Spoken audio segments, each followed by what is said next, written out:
শুভ সকাল বন্ধুরা, আসসালামু আলাইকুম। আমি Hiya, welcome back to my another new video.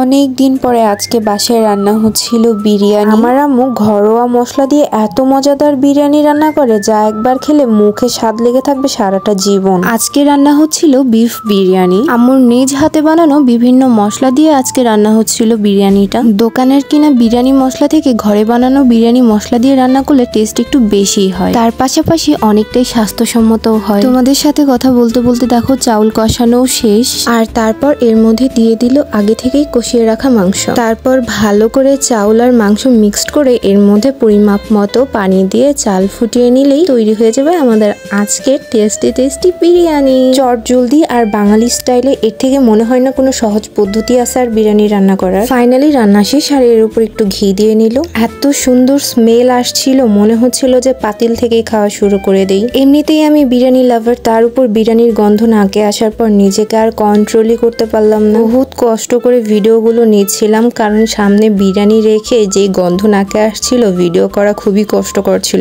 আমার জন্য। ফাইনালি খেতে বসেই পড়লাম। মাত্র গোসল করে আসলাম, চুলটা শুকানোরও সময় নেই, কোনো রকম পেঁচিয়ে পুচিয়েই খেতে বসে পড়লাম। ভাই রে ভাই, এত মজা হয়েছিল, মুখের মধ্যে দেওয়ার সাথে সাথে টেস্ট ব্লাস্ট করছিল।